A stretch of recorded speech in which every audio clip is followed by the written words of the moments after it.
Hey guys, yes, it's different. Life with Lizzie is different, but this is a special edition of the Life with Lizzie right here at Believe Radio. And I'm just going to go in and put a disclaimer out there. I'm glad that you joined me, but I'm a little emotional already. I'm just going to put it out there because you guys know that this conversation is near and dear to my heart. Um, I am the CEO of the Duchess Project. And it is that time of year where we shower our mothers and we say Happy Mother's Day and we shower our sisters and our friends. But on today, I want to have a conversation about the mothers that are in waiting. I don't want to forget them. I don't want to forget you. If that is you and you're logged in today, I want you to stay right there because I have a gift for you. I have a gift of information, of support, and education for you that you might survive this Mother's Day, right? So, as you know, the Duchess Project, we're designed to provide awareness, encouragement, and support and education to women and those that support them that struggle with infertility.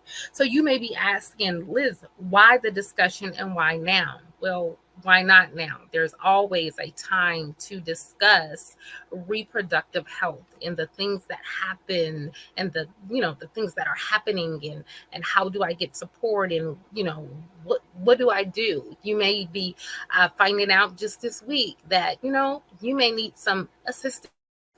You may be in the middle of your IVF treatments. Got you.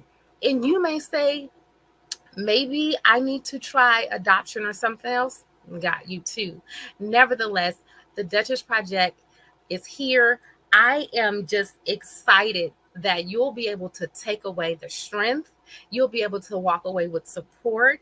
You'll be able to walk away this time with more than you logged in with. So, with that being said, I want to introduce to you my executive assistant. She is the one that makes sure that the Duchess Project is back on its skates. Can I introduce to you guys my executive administrator, Miss Erica Nicole? Welcome to this conversation, ma'am. Hello and How welcome. are you? I am great. Not another Mother's Day. I'm excited to talk about it and to foster this conversation tonight.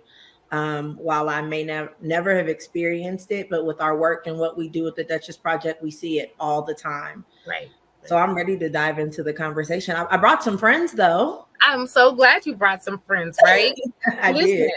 You have brought some amazing friends, and I can't wait to introduce your friends to all of our friends. So I'm going to step aside and allow you to introduce them. But guess what? I have a video that kind of shows us how far we've come with the Duchess Project. But I'm gonna let you introduce. No, I think we should start with the video. You want to start there? Okay, guys. So listen, I'm so excited. It took me down memory lane. I want you guys to watch. I think we were before our time doing this with the whole IVF in the news. I want to just give a little clips about the Duchess Project. Watch this.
Do you remember that? I remember that across the United States. And I'm almost feeling that we need to run that back. I think so. We should have done it for Infertility Week, but it's never too late. It's never too late. It's never too late. I just wanted to remind our viewers about that. That was just like one of those moments at the Duchess Project where I believe we were really getting the word out about a topic that is not, you know, it's not really just me, just my personal experience. Now, don't inbox me, but just my what I see. I don't see a lot of conversations around reproductive health, and especially for Black girls. So I'm ready to have this conversation. I'm going to yield and allow you to introduce our friends. So I brought two of my sorority sisters or sorors tonight. The first being Dr. Katrina Haslett. She studied at Alabama A&M University. She is a resident of Nevada now, but she takes time with each of her patients. And guess what? She looks like us. So She's a beauty. she's a beauty. Yes. So she is in the fellow American Congress of OBGYN. So FACOG. Welcome, Dr. Haslett. How are you tonight? Oh, Welcome. hello. Good, good. Good to Thank be you for here. joining the conversation. How long have you been studying or practicing medicine? See, I have been a private practitioner since, let's see, December of 2008. So, what is that? Oh my, 16 years about? Here in Vegas. I've been an OBGYN since 2002. So, about 22 years, 23 years. A Good. little bit of time. You're highly sought after. People look for people who look like them. So and then you're great too. So I know that you stay pretty booked as well. Yeah, I'm happy to be of service. It's my life calling. It's what I am here put on this earth to do. So I do it Awesome. happily. Perfect. Awesome. Well, thank you. Welcome. I can't wait to dive into this conversation. And my other guest tonight is going to be another soror by the name of Joy Sparrow. She graduated from Winston-Salem University. She has a master's in higher education and policy from UNLV. She is currently working on her PhD, and she currently serves as the director of advocacy at UNLV. She's a lobbyist, and her story garnered the attention of some very powerful people. And I'm going to let her tell you that. But welcome, Joy. Thank you. Thank you for Welcome. having me. Should I have also said that you're the mother of Peyton? Should I have said that? Peyton is my baby. And just a small disclaimer, she just walked in the house. So I will have some background noise because I have not seen her all day and she has not seen me all day. So And it is okay. I don't apologize for being a mom, but my apologies if she interrupts a little bit. It is okay. It is okay. Well, I want to say thank each and every last one of you for joining the conversation and your yes. I am so grateful for your yes. That you would come and share your expertise and that you would share your stories about not another Mother's Day.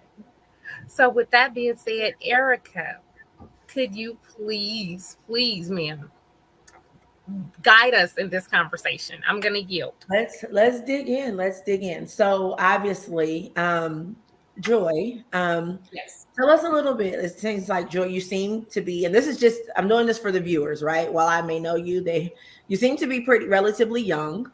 I do know that you've been married. Tell us about the time from the point in which you guys decided, you know what, we're ready for a baby. What was that like for you all?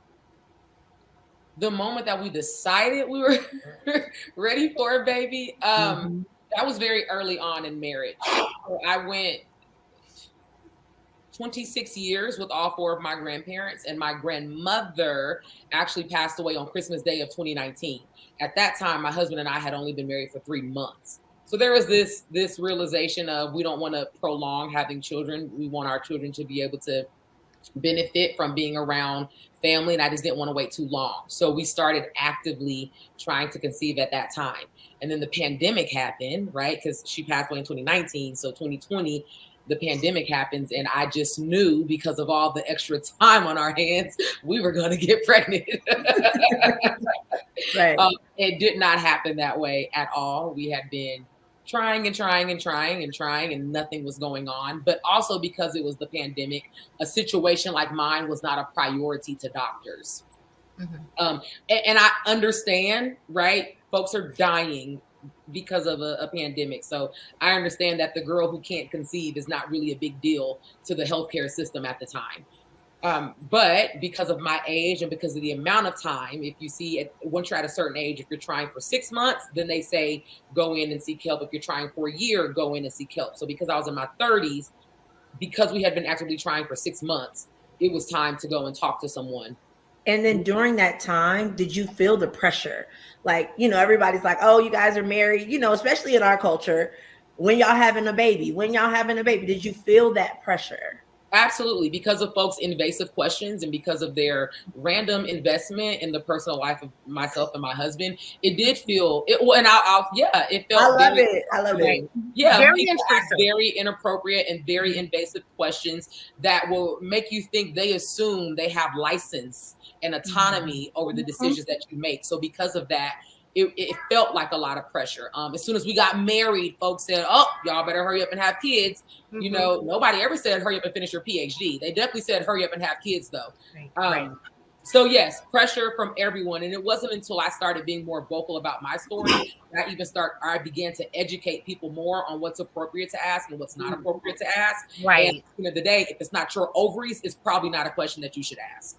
Right. Can I put a pin there for those that this weekend someone's going to ask that? How could, I don't I love the response. These are not your ovaries. But how can we speak to that? Because I think sometimes not everyone, they don't want to, be offensive, even though they're being offended. It's okay to tell someone, that's really intrusive. That's really not, what I want to do is give individuals, permission and license this weekend to say, hey, and to kind of build that. Because I think for me and for myself, emotional, because you're already emotional. So it's like, hey, wait a minute. Can you kind of speak to that? Is that something that you just did automatically, or was there something that you said, you know what, that's really not your business, and moving forward, I'm not going to let anybody kind of put me in a corner and try to, find out my life timeline? Absolutely. Yeah. I don't have a diplomatic way of saying it, but I shut people down every single time because I think just because something has been done a certain way does not mean it needs to continue to be done. And for so many years, our grandmothers and our mothers have felt as if, well, I get to ask, which then provides this intersection or this extension of their friends feel like they get to ask. And it's not your business because you never know what someone is dealing with. You could ask me that question, when are you going to have a kid? I remember one day I was so frustrated and I blurted out to an individual, if I could ever get a baby to stick, I'll have one. And I just fell out crying.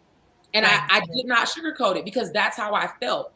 It's already difficult as a woman when you feel as if, and my faith leads me, right? So I felt as if what God designed my body to do, it was not doing. Therefore, I do not have time while I'm already grappling with the God that I serve, that I refuse to not serve, right? I'm going to praise him at all times. I refuse to be dealing with that relationship. My marriage was on the table at that point. It got really bad in my household. And then it was a matter of, whose fault is it, right? Is it your fault? Is it my fault? All of that was culminating. We must have been next door neighbors. Yeah. We got to the point that I'm sorry, I don't have time for you asking about my uterus and my ovaries. And I noticed that people would stop asking because I was very direct and very blunt and very abrasive in my response, because I have to teach you. If we're going to abide by the saying, teach people how to treat you, well, it doesn't stop at infertility. I get to teach you how to treat me. I get to teach you that that's not okay for you to ask me that. And those questions are not okay to ask my husband that either. And I do want to make sure that as I'm telling my story, I do not erase the fact that he navigated this as a Black man as well. He has a story. So you don't get to ask my man that either. And it's so funny, Joy. We thought of inviting you both, but we are going to do there is a something for Father's Day as well, because they do walk through that journey. Absolutely a conversation. With. So that brings me to Dr. Hudson. Right. I want you to tell us how it felt, because obviously Joy touched on it. how you wrestled with your faith as you waited. Talk, yeah, let's talk about that.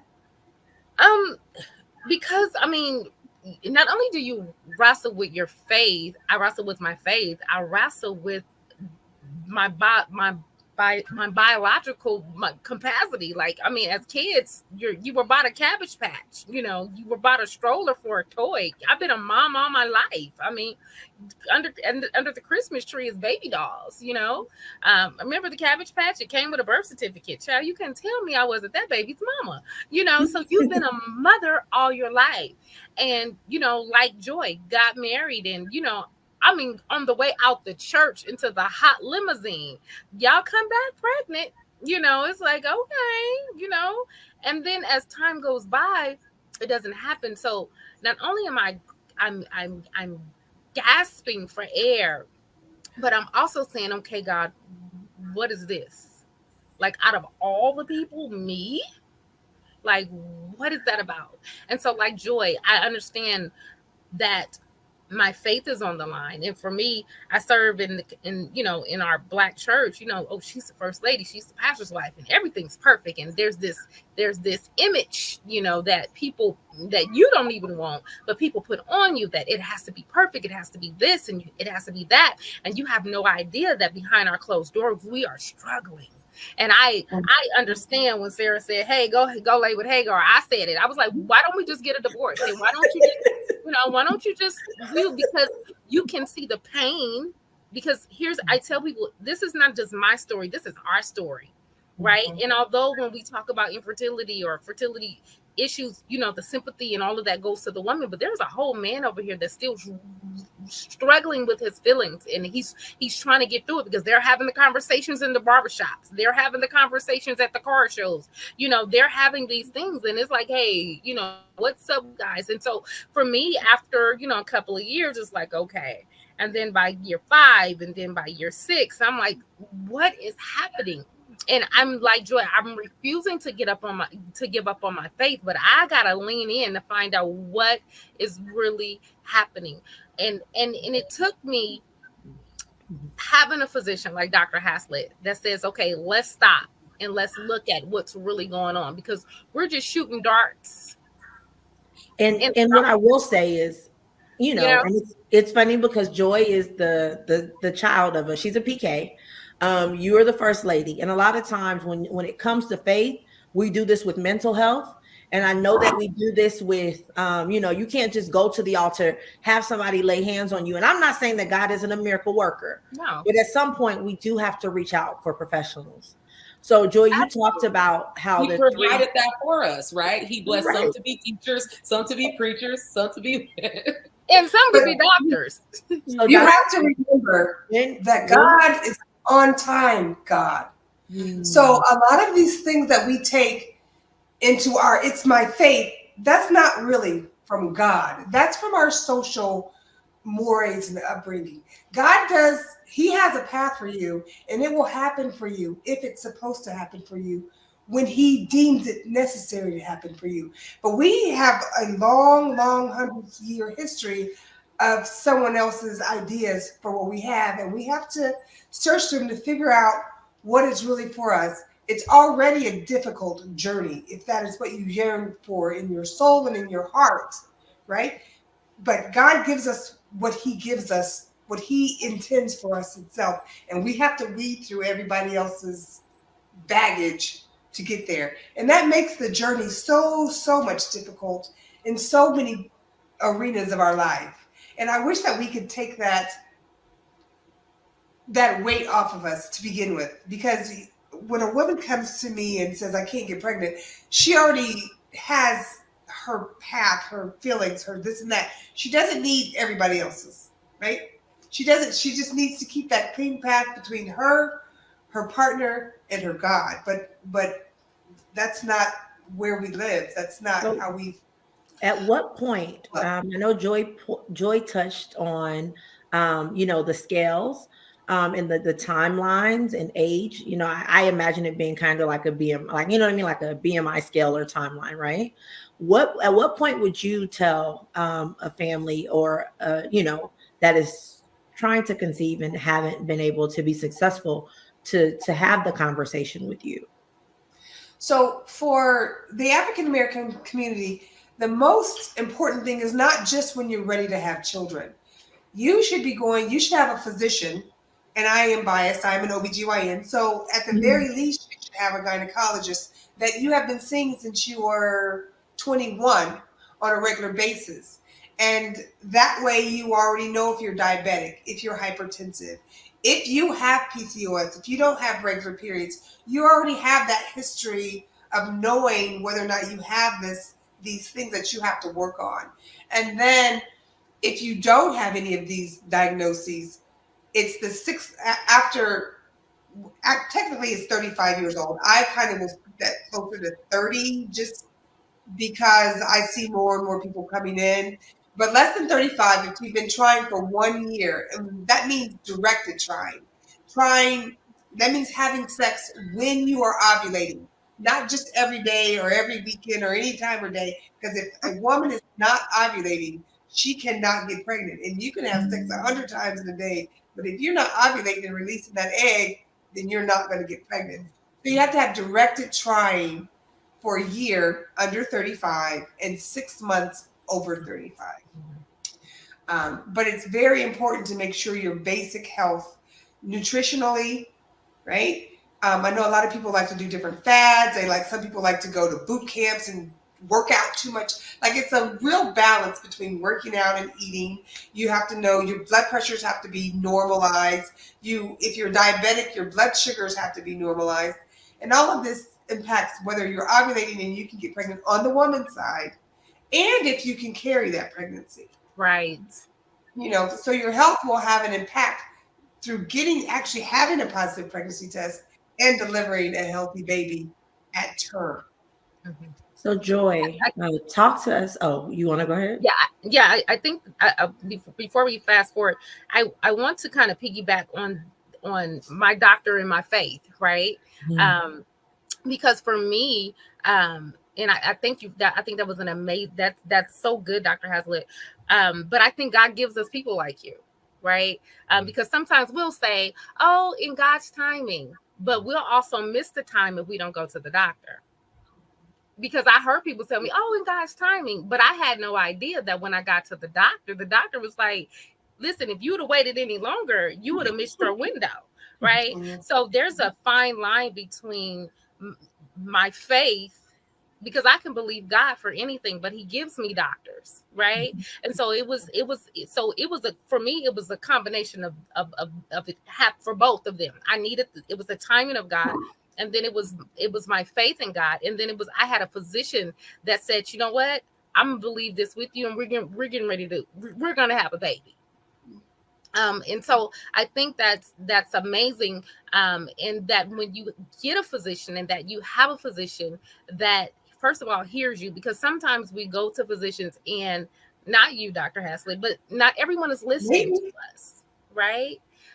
Sometimes we go and it's just like, because I know I went and they, baby, here, take this little, they gave me some medication for diabetes, some metformin, and I'll see you in 3 months. Good luck. And it was so much more than that. Mhm. It was so much more. So when those when these ladies go into the office and they're prescribed medication and it's not working, at what point should they come back and say, you know what, maybe I need to see a specialist? They should definitely before they leave that doctor's office, if this is a true goal, because a lot of people come in and they say, okay, we'll try it. You should have a follow-up appointment by the time you walk out of that office. If I put somebody on metformin or tell them to follow up, I actually don't do infertility in my office. I try and get everybody's base health together, make sure they have their pap smears and all this and that, and realize if they have normal periods or not normal periods. And then I will send them to the infertility doctor. And I'll tell them, when you go to that infertility doctor, make it a follow-up appointment with me so we can kind of go over what they said so that we can understand together what their plan is. Because sometimes you get lost once you go to the specialist. And then the specialists will have all of these general recommendations, and then there's no follow-up, but only because the person the lady doesn't understand that time is of essence, or what to do first, or maybe they're intimidated to ask questions, I always open the door and say, follow up with me. You can follow up with me within a week, within 2 weeks, within 3 weeks, definitely within 4 weeks of you going to that doctor, so we can at least talk about what the plan is and what they've ordered for you and what does it really mean. But you should usually, when you're diagnosed with any kind of I call them diagnosis, medical problem, you should have a follow-up appointment when you leave, even if it's a 6-month appointment. So I would say within 3 months if you're actively trying. Follow-ups, guys. So I have questions. So thank you so much, Dr. Haslett. And I'm happy to hear that, right? That you do the follow, that you offer the follow-up. Because sometimes people are like, here's your referral. And that's it. Let me know how it goes, and your appointment's in 6 months. And they don't always take me up on it, but I offer it. At least you open the door for right. it. I mean, because it's on at that moment for me, it's like to feel like my GYN and my reproductive special, like I have a team now. You know, I have a team, and someone, when I don't understand it, there's someone that can translate what's happening. What does that mean? Because it's so overwhelming. Because first of all, this is not how I know, Joy, I know for me, this was not how I pictured it. No. This wasn't how I pictured it. I wanted to, you know. So I couldn't imagine spending this much money to have a baby. This is not what you imagined. I was not prepared. So we talked about so Joy, you are definitely by the time you got married, had you received your master's yet? Yes. Yeah. I was in my doctoral program by the time I got married. Perfect. So that means that for you, everything else, it seems like you had your house, your husband, all you needed was the picket fence and the 2.5 kids, right? And so I had said this, and you kind of, we chatted about this a little bit offline about how infertility itself doesn't have any socioeconomic status. However, the remedy for it does, right? Can you talk to us about like what you were talking to us about the means for which Blacks and Hispanic women and being able to cure IVF is not that common? Absolutely. So what I was getting at earlier when we were talking was the fact that infertility disproportionately impacts Black women. I don't say women of color, I say Black women, because when you look at the data, which I spent a couple of years just looking at the data, it disproportionately impacts Black women. However, our clinics don't necessarily look like it disproportionately impacts Black women, which then makes you look at the next thing, which was the affordability of services to support you in your infertility, in your infertility journey. That comes with the layer that 70% of Black and Hispanic women oftentimes cannot afford those services. So price range, when we went to our clinic, and again, it was a lengthy process for us. It was on July 1st of 2021 where I did my HSG exam, which confirmed that my tubes were completely blocked, right? So you're laying on this table and it's like they're shooting dye through your tubes. And if the dye does not move, and I will say Dr. Haslett actually gave me my referral to go to the fertility clinic. I had came to her office. I had done my research. I said, look, doc, this is what I need from you. And she did. She ran through the questions that she needed to ask me. She asked me, were my periods regular? Yes. From the day that I got one in middle school, that girl comes like clockwork. My cycle never surprises me. She has never, it's very consistent. It has been that way since the 8th grade. Also asked me, a series of other questions. And then said, okay, here's your referral. And she did prep me that they're going to do some blood work. They're going to do blood work of your spouse. And then they're going to end it with like an HSG exam. And I think I'm getting that right. HSG, right? And she told me what it was. I do know that you cannot ask somebody, does it hurt? Because pain is different for everybody. But that exam took me, it took me out. Ma'am, did not feel good. It was worse than a pap smear. It was a very long time because then even the lady who did my said, let me try a little bit more to see if I can. And it was just, the dye was just running out of me. Mm-hmm. But from there, right, that was then July 1st, 2021, where they told me you have a 0% chance of conceiving a child without the supports of infertility or reproductive, care. And then I was told that my only option was IVF, adoption, or surrogacy. To carry my own child, IVF was my only option.